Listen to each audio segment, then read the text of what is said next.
Yeah. Yeah. All right, what's up? Welcome, GC Live Monday episode. Another South Carolina loss. This one did feel, I don't know, a little bit different than the week before. Still a loss, though, Chris, as we'll break down Gamecocks 30-17 loss at Texas A&M. First, as always, this show brought to you by Clint Hammond of Movement Mortgage, clint.hammond.com, 803-771-6933. Do not call that number if you're having Gamecock Central password issues.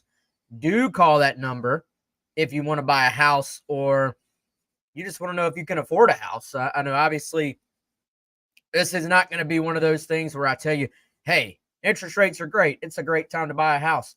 It obviously is not the finest time of all time to buy a house, but if you're ready to make the plunge, Clint will help you come up with a plan. And hey, not as much competition out there if you are buying a house right now. So that's what me and my wife did a year ago. We said, you know what? We're going to go ahead and make this move, and it worked out great. We did it through Clint Hammond of Movement Mortgage, clint.hammond.com. Chris, this loss, 30-17, if you just glance at that number, it doesn't even sound particularly close. And, I try to think about what people's reactions are going to be to what we say. And, I don't want this to sound like a moral victory conversation, a moral victory podcast, moral victory episode.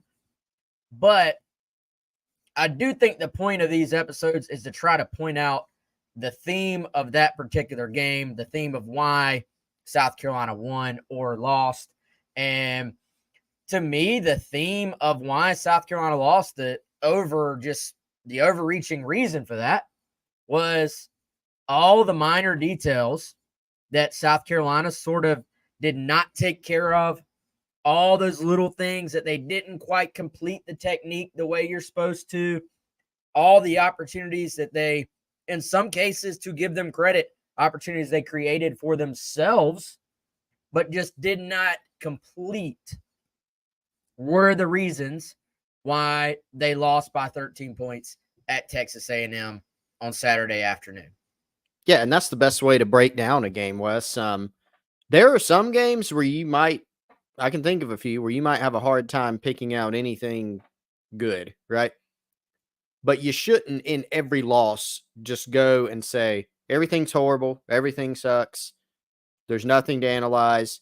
No, you go in, why did the team win or lose? Within that framework, what were the positives, if there were any? What were the negatives, if there were any? And of course, when you lose, there are generally more negatives than positives. What does that game mean? And what does that mean for the rest of the season, right? South Carolina is now, Wes, on the verge of a 4-game homestand. So we've learned a lot about this team, right? So what did we learn most recently on Saturday? And, what do those things mean for this team? And, that was the theme. I totally agree with you. Theme of the game is South Carolina had lots of opportunities in this game, and Texas A&M made more plays. South Carolina did not make as many. You look at a great example of this, right? The punt block. Josh Simon, he gets a hand on the punt. When that play's happening live, I'm going, this is a block, and South Carolina's got the ball there. Or, in best case scenario, South Carolina, somebody picks up that football and is running the other way, and now you have a block punt for a touchdown, right? So that should have been the best case scenario. The worst case scenario is probably what happened, right? Where you get a hand on it and the ball still travels some distance, and now you've just got a short field as opposed to an even shorter field or a touchdown. But there's so many others, right? You've got a banged up Xavier Leggett with what's been this season an uncharacteristic drop for him on what would have been, I think, a first down. You've got a 50-50 ball to Xavier Leggett that's been more like 90-10 this year where he doesn't come up with it. You have a more controllable one, Wes, that you pointed out earlier. kind of bad effort / bad play getting an A&M player out of bounds when you have a chance to do it. You had a complete blown non-call on Nicholas Harbor on a 3rd and 7. Go ball. Should have been pass interference. Textbook pass interference. Doesn't get called. You settle for a 49-yard field goal. You have the busted coverage. Not really busted coverage. More of a, you kind of played improper technique, not the best technique, and got jammed up. Kind of got caught in the wash, and Nia Smith catches a football, then runs the rest of the way. There are so many of these. Max Johnson losing the football. You don't pounce on it. Some potential interceptions. The list goes on and on. And I'm going to say it because you said it this morning on the GC Takeover Hour. So I'm going to bring up the phrase again. Narrow margin. We knew this is a game. Most of the games this year for South Carolina, you don't have a big margin. You can't play poorly. You can't leave opportunities on the field and walk away with a win. And that's what we saw. Lots of opportunities, especially early when you're heating up Max Johnson to get a turnover. It never comes. And then your other opportunities, a lot of them you left on the table, to be quite frank. And that's what added up to not winning this game. Yeah, and so man, I kind of started making a list as I go dark here. If y'all are on the video version, I was trying to go the natural light version, which looks way better than the actual, in office lighting, but it kind of betrays you when the sun goes behind a cloud. Anyway, so Chris, I was kind of writing down the number of things that I just thought added up, and on top of what you've said, you have the 3 intentional groundings. You had a kick catch interference. I don't remember if you had that on your list or not, but nope. I detailed this on the radio show. You go from a minute 28 on your own 38, and it's a 14-7 game. And you're kind of saying, look, you're in this game. You actually, if it's 14-7 at the half, I think, and you're getting the ball too, I think you feel pretty good about that, all things considered. And every coach goes into that situation saying either we score or nobody scores. And you go from that, and that was one of the intentional groundings. But you go to that kind of average, iffy punt, kick catch interference. And then next thing you know, A&M is taking over with 1 minute and 5 seconds left in the half on your 42. That is exact same as if you had just turned the ball over. And then they get the ball into Nia Smith's hands. And he kind of just did what he does, honestly. Like, yeah, that's on the defense. At the same time, you're like, okay, so that's why you recruit, is to get players like that. The Evan Stewart catch on 3rd and long that put them in a 4th and 1. That's one of those plays where I'm kind of like, man, on the South Carolina perspective, you're like, it's 3rd and 17. You have to get off the field here. But then from the A&M perspective, you're going, that's pretty good coverage. Our guy just made a play. And that's why you recruit. That's why you got to go get 5-star guys. I thought for the most part, the defense played pretty well, man. They just could not force the big turnover. And, I think for them, those opportunities were there. There was an offsides on the second touchdown from A&M where there's no guarantee you're going to stop them on that 3rd down, but it was a half the distance to the goal call, and then they run it in the very next play. There was, I think, an illegal hands to the face in there somewhere along the way. I think there was a roughing the passer in there. So, you had all these little things that just kind of add up for you as a defense. Not pushing a player all the way out of bounds, like just sort of assuming, oh, I've shoved him out.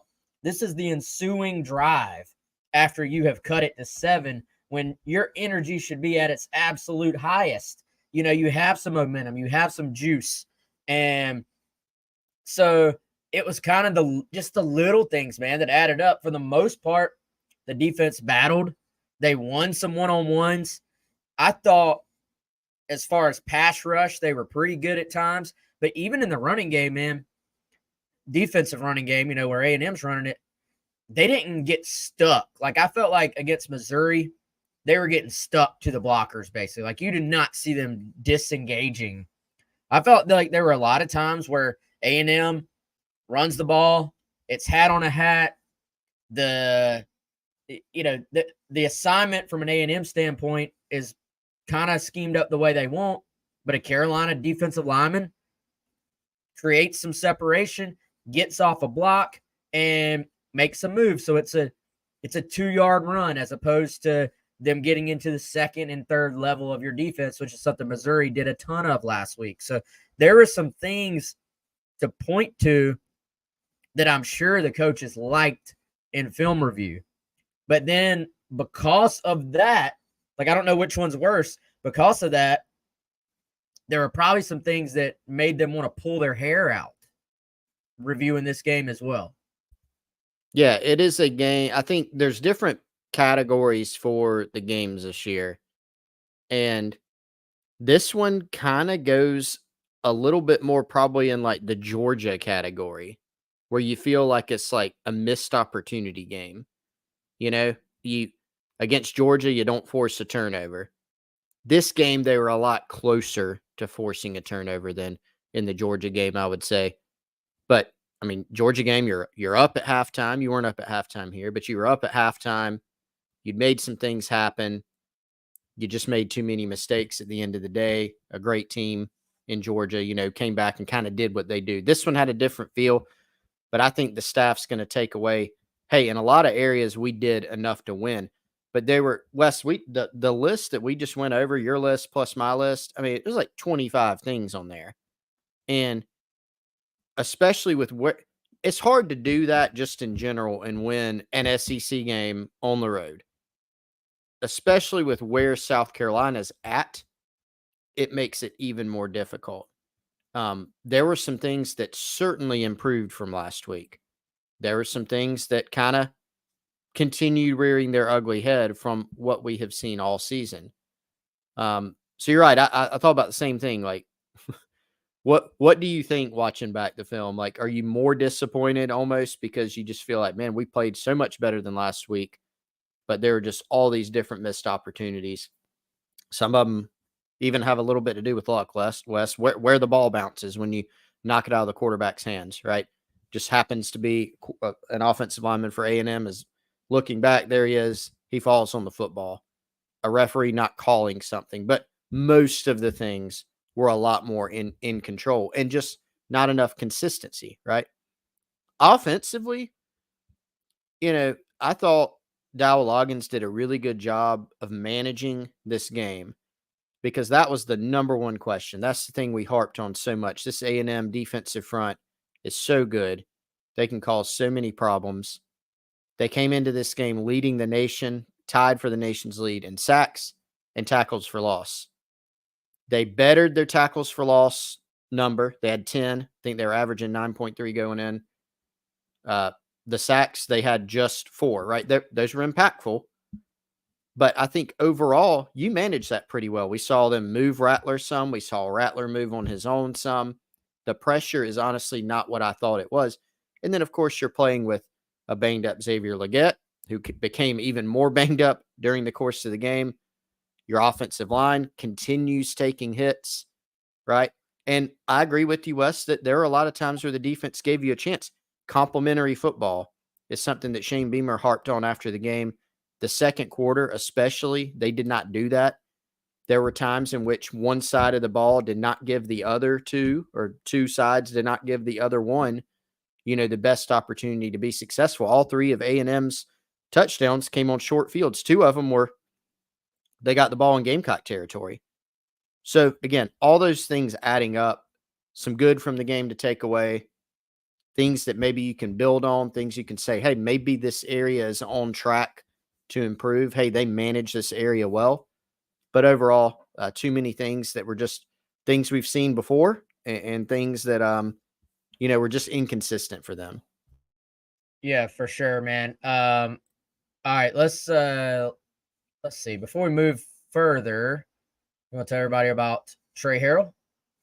Yeah, let's tell everybody about our buddy Trey Harrell. You see there, if you're on the video version of the show, which we hope you are, at Trey Helps. You can find him on social media there. That's on Instagram. That's on Twitter. And that is on TikTok at Trey Helps. Why is that his handle, Wes? Well, his name is Trey Harrell, and he can help you. He's an auto accident attorney right here in the state of South Carolina. Helps folks injured in auto accidents all over Gamecock country. Again, you can find him online, attorneyharrell.com, or on social, IG, Twitter, and TikTok at Trey Helps. So if you've unfortunately been injured in an auto accident here in the Palmetto State, don't go at it alone. Find you an attorney who's going to fight for you, who's going to fight to get you what you deserve. Find you an attorney who helps. And remember that Trey Harrell helps. That's Trey Helps on Instagram, Twitter, or TikTok, or attorneyharrell.com. Appreciate Trey Harrell helping us to bring you GC Live a couple times a week. No doubt, man. Trying to think of what direction we go on this thing next. The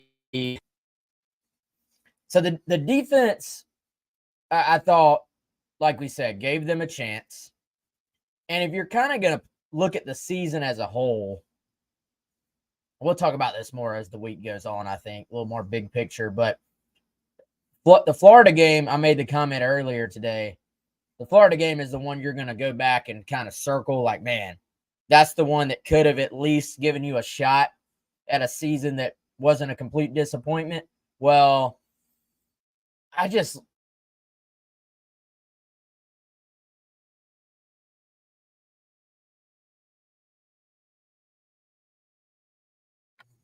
and can you hear me, Chris? I'm blinking out in and out here. My connection keeps going out, so I don't know if I'm staying with y'all or not, but it keeps going in and out on my end. You're good now. But that's the one you look at and you say, what the heck happened to the defense from a matchup standpoint? Like, yes, the Missouri game was very ugly, especially off the bat. You get the 24 straight points after the early 3-and-out, but that's a Missouri offense that has been really good this year. So you kind of knew that was going to be a tough battle for you.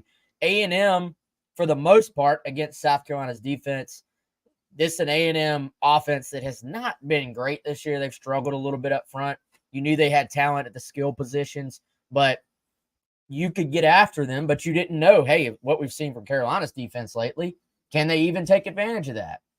Because to me, I'm thinking about what I saw against Florida. So that's the game that, to me, for this defense, really just doesn't match what we saw on this past Saturday. Like, we saw a defense that was not elite by any means, that was not game-breaking, but at least gave their offense a chance. And the problem is, it kind of goes back to South Carolina as a team on Saturday was just good enough to get beat. You know, like they were just good enough to hang around, but did not complete the plays you need to make to go win a game on the road in the SEC. Because it's not easy to win on the road. It's not easy to go beat a team like Texas A&M. We talked about it all week last week. You were going to need a special teams and or turnover type play to flip this game for you. And you kind of leave this game feeling like they were one of those plays away from having a real shot to go win it. You know, they hung around, but they couldn't quite get that stop once they cut it to 7. You forced a field goal, and really you needed to force a punt in that situation. Give yourself the ball back with 7, you know, down by 7 and the momentum on your side. The drops on offense were just key. I went back and looked. So we talked earlier this year about how PFF was giving guys drops even when it's like, man, that's a tough play to give a guy a drop. Right.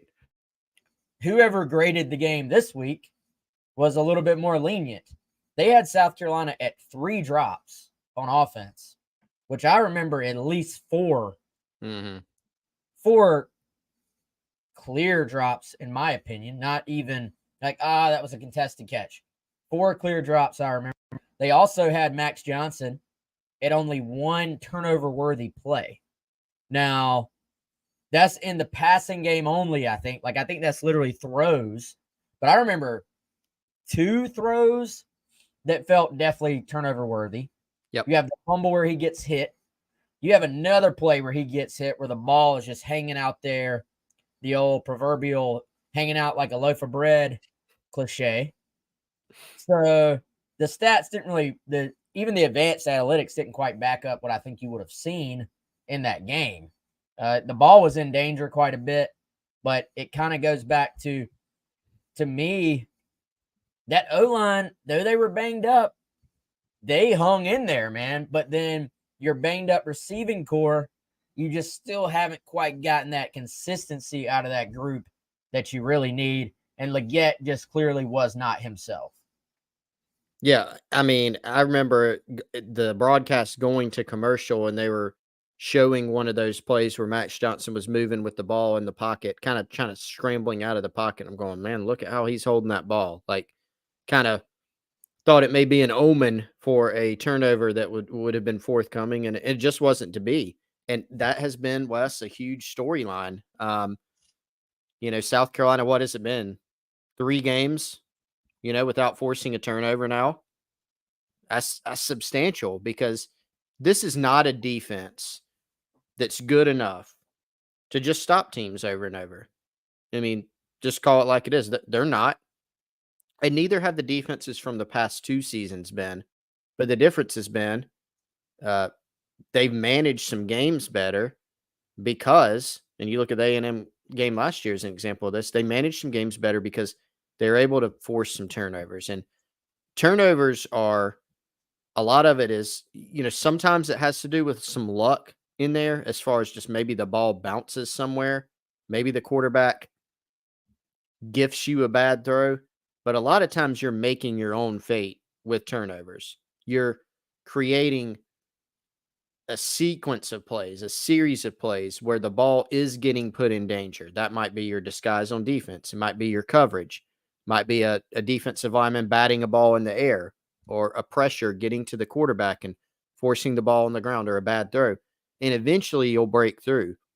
South Carolina didn't this time, and some of that, again, bad luck. A big part of it, though, just not forcing enough of those types of plays. And Wes, the contrast has been pretty stark. South Carolina was at the top of the league the past couple years, and near the top of the country in terms of turnovers forced defensively. This year, they've been one of the worst in the SEC, one of the worst in the country. They forced just 7 all season. And so when you've had the issues that you've had defensively in the past, sometimes those drives would have stalled or not even happened because, hey, you're getting a turnover here. This year, they haven't gotten it. And some of the defensive struggles combined with that, those have just added up. They've compounded, and it's hurt you.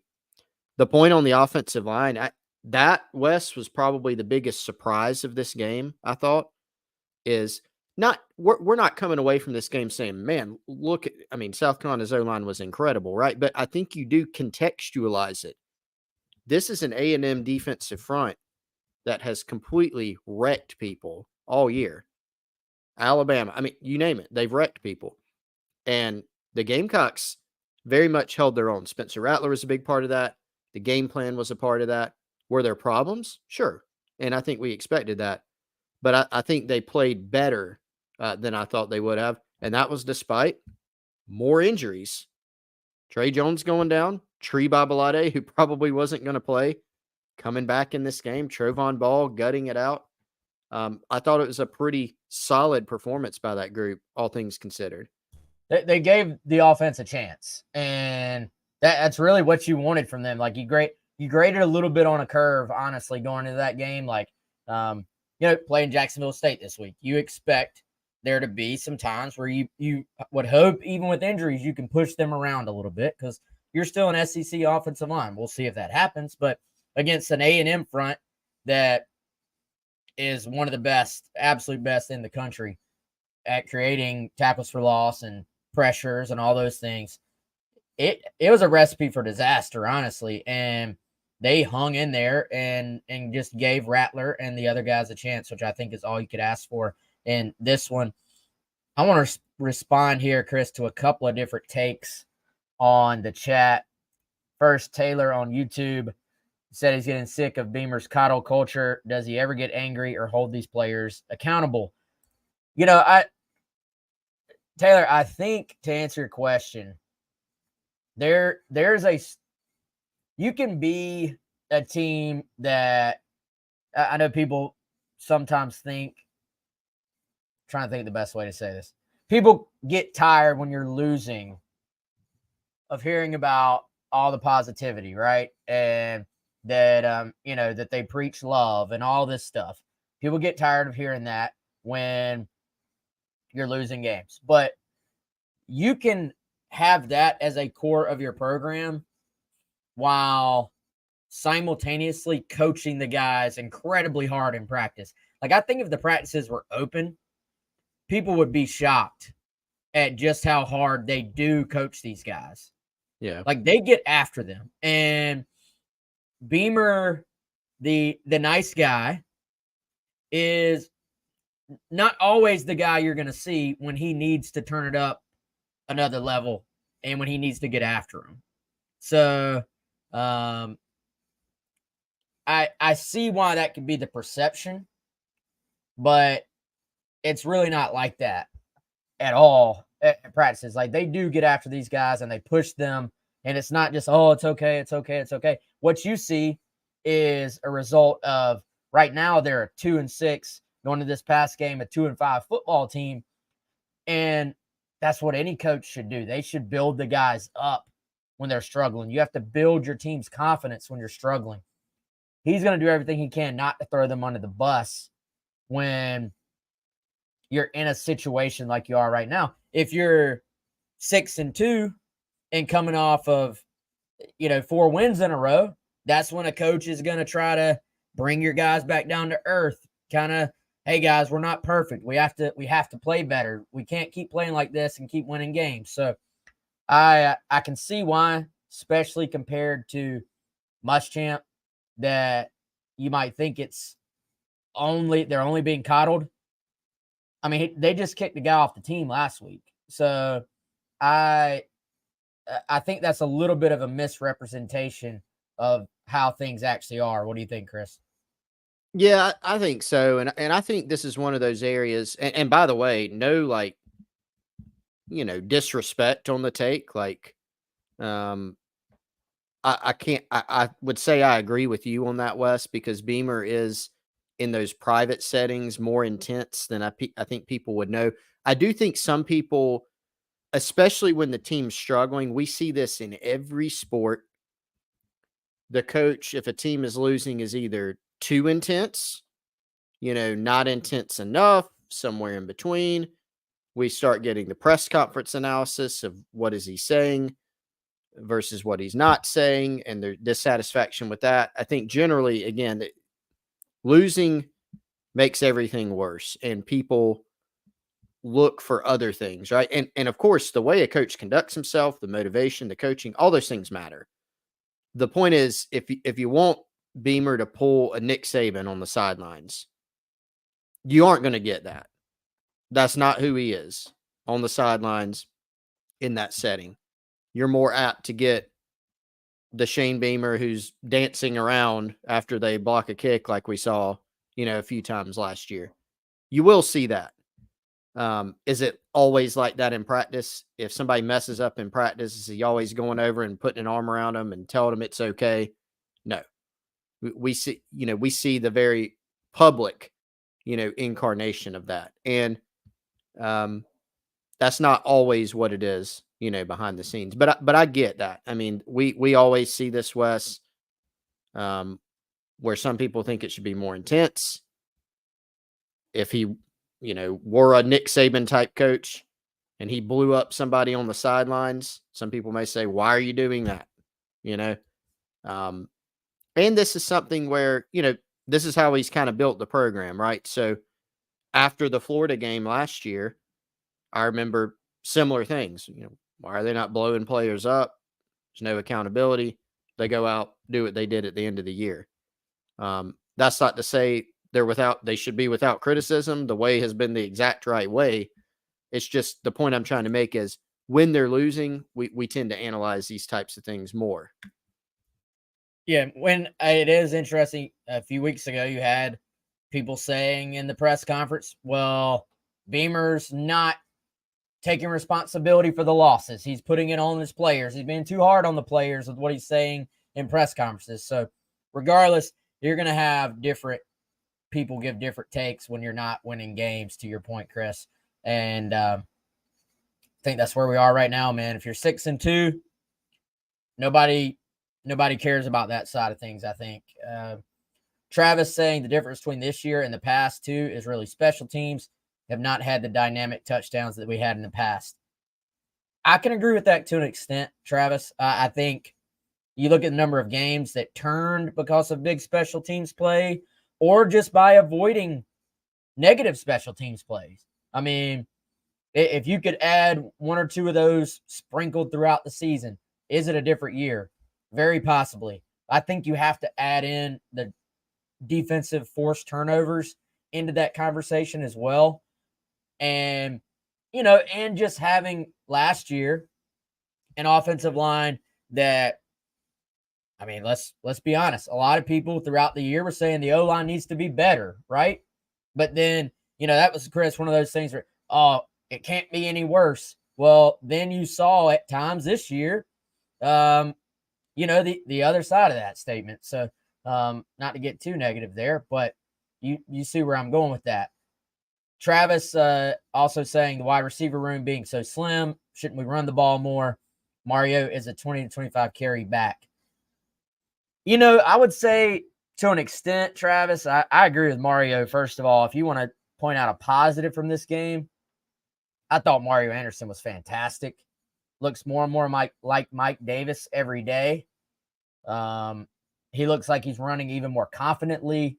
He's breaking more tackles. He looks more comfortable. He's running to daylight. And, I think anytime you can get the ball to Mario, that's a good thing.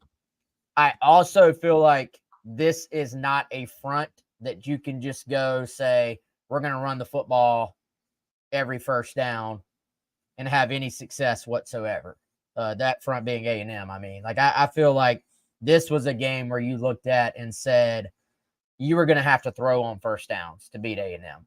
And, you asked earlier, did they run the ball at all in the second quarter? I don't know that they did, but also all three of those drives got blown up by the intentional groundings. And the first drive was on the intentional grounding was on first down, I'm pretty sure.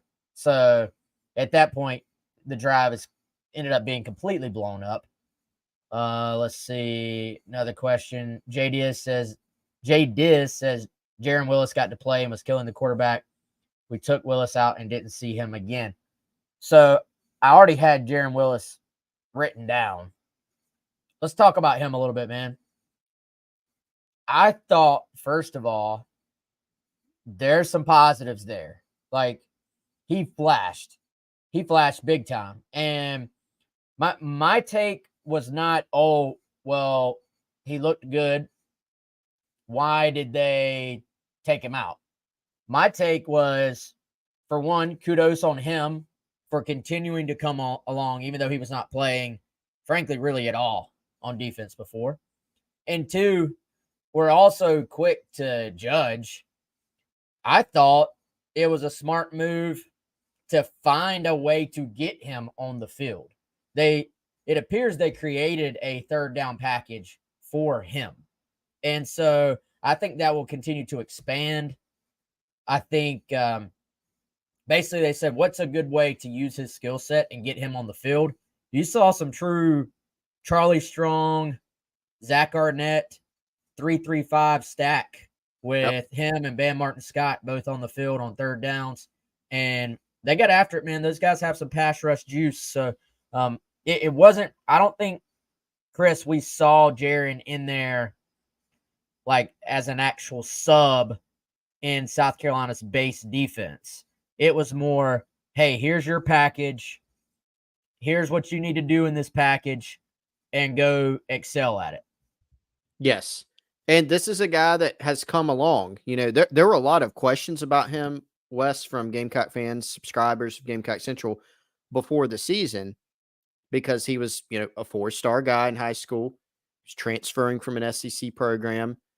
Was an interesting player coming out of high school, Wes, because he had played, you know, some DB in high school. He played some rush end in high school. And so you knew he kind of brought some pass rush juice, but he's been someone that, you know, I heard at Ole Miss just needed to continue coming along. Like the athletic ability is there. And so he's clearly done that.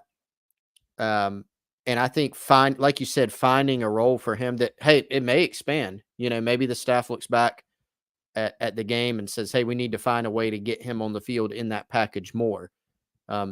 For whatever reason, and I'm not going to pretend to know because I honestly don't, they have not, it seems like they haven't really slotted him, definitely haven't slotted him at the Mike position, Wes. I know coming into the year, he was outlined as more of like a Sam or maybe a Will linebacker. They probably feel like that fits his skill set better. But he's someone that Shane Beamer's mentioned really, I think, a couple weeks in a row leading up to this game that he's flashed. And you can see those physical traits. Like he is kind of like Bam in that he is twitchy.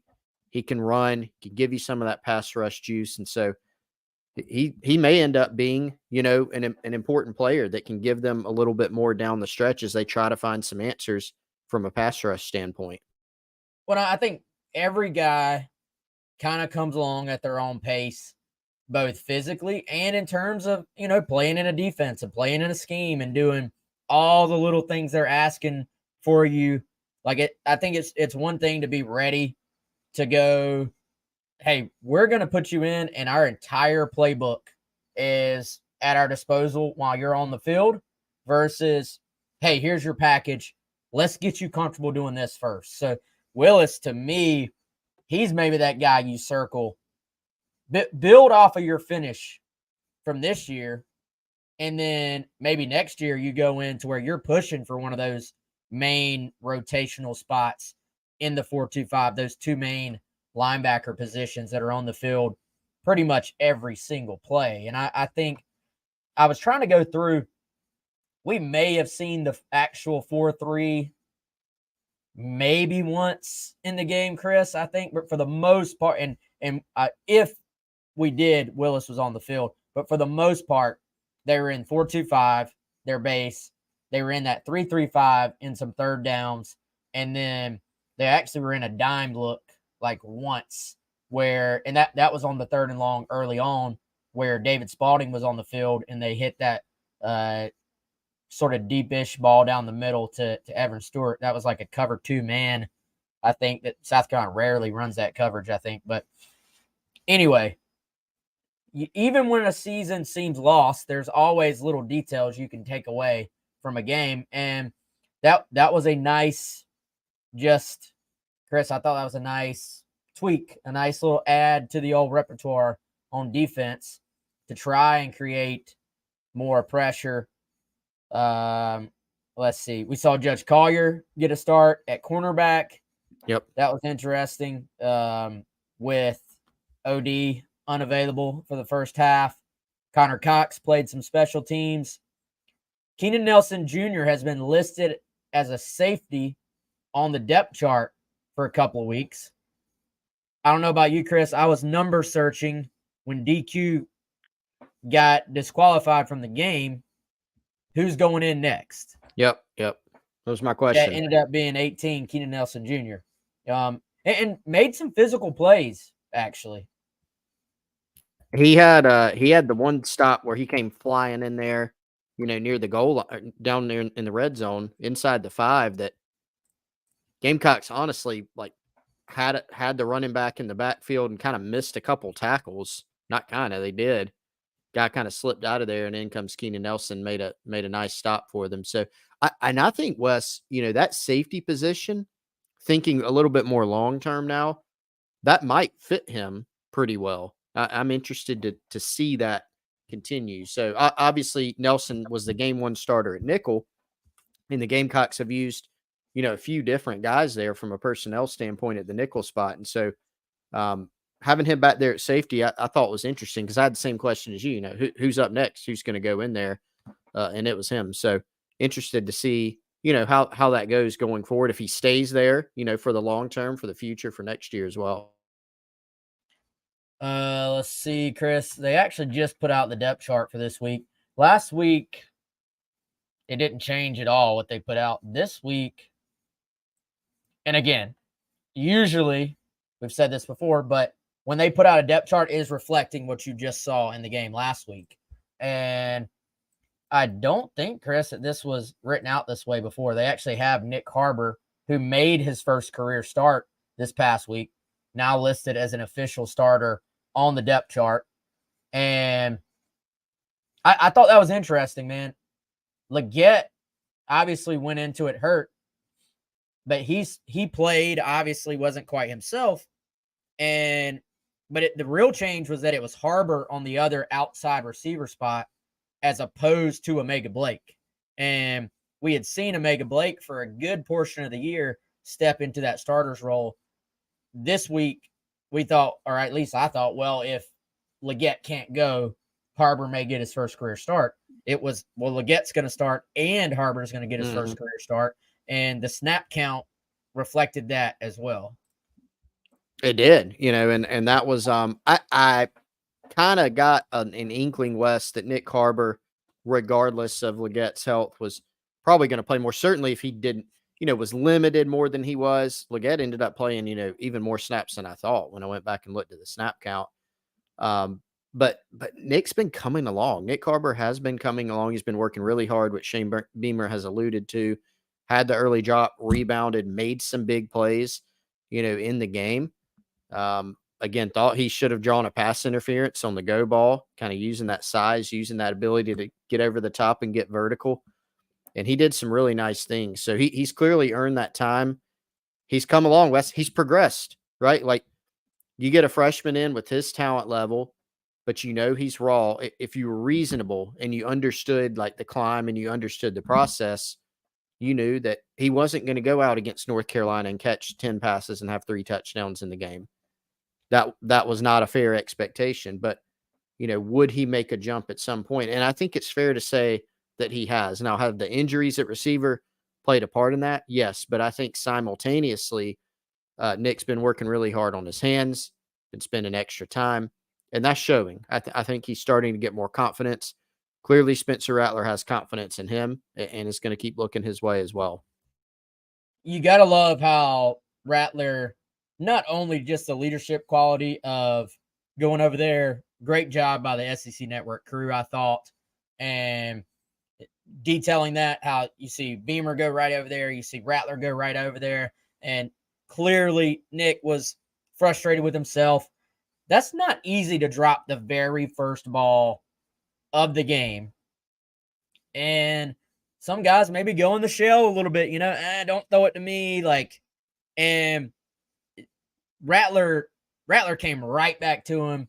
He really kind of put some balls on him that he didn't even have a choice but to catch. Like, Rattler's like, I'm going to you. Like, you're going to catch it. And, you know, made some great throws, I thought, with tight windows. And I thought you've started to see a little bit, maybe something that people didn't know if it was there or not, a little bit of the after the catch with Harbor.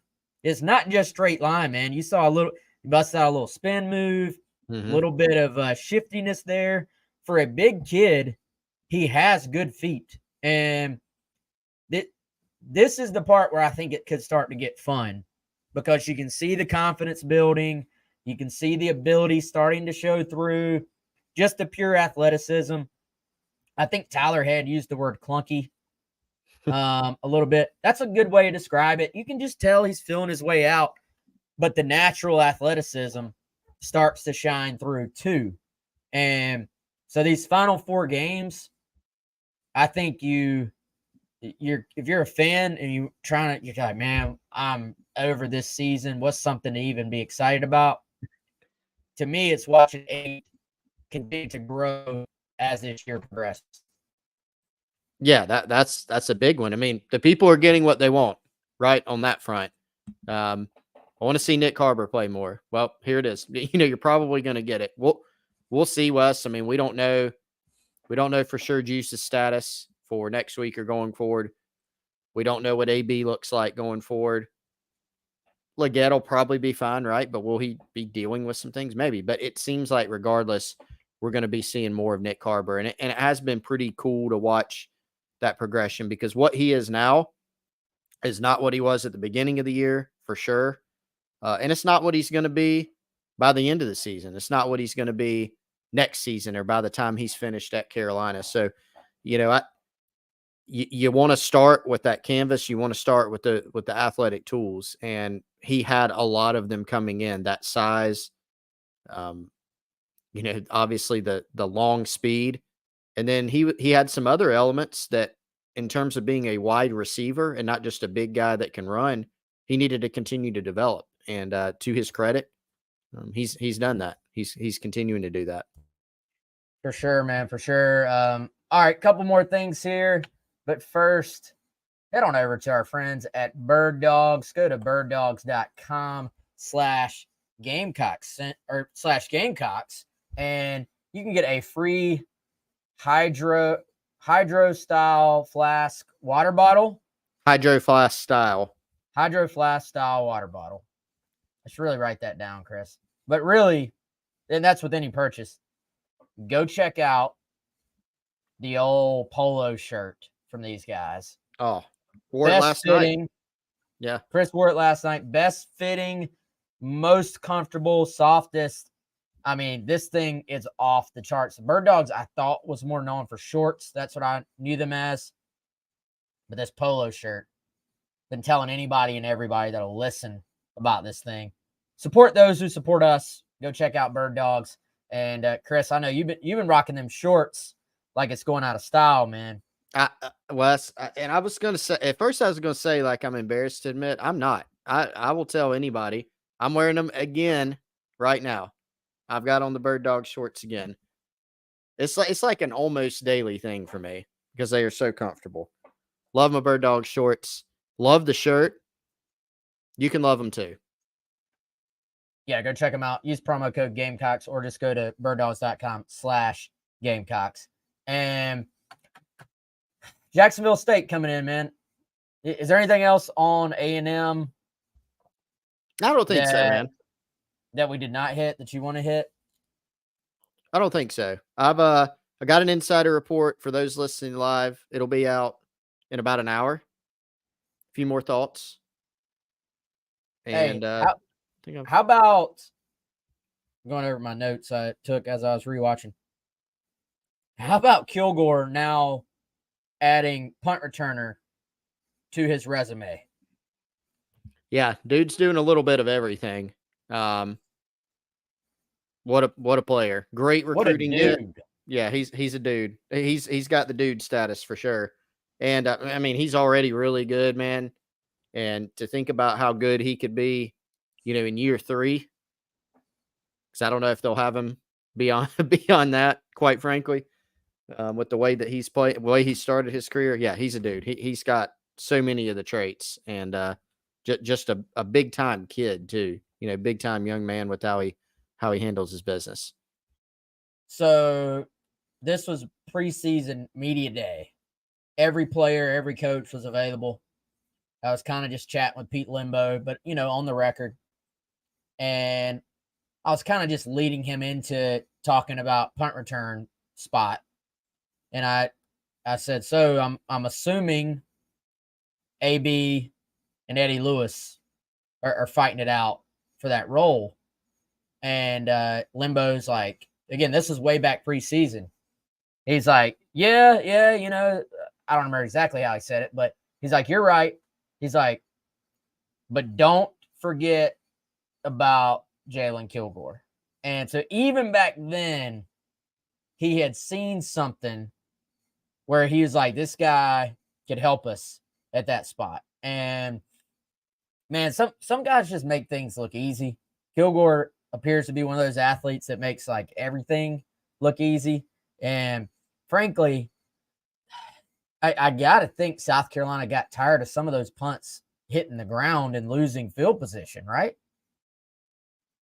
Yeah, I think so. And Wes, to me, the mark of a really good punt returner is when you can do it and just make something that seems unfathomable to the average human to be able to catch a ball just look simple. And he did the classic like kind of catch it like off your shoe tops falling down, but was totally in control. It seemed like the whole time against A&M. So, I mean, look, this was a guy, he did it all in high school. He played multiple positions.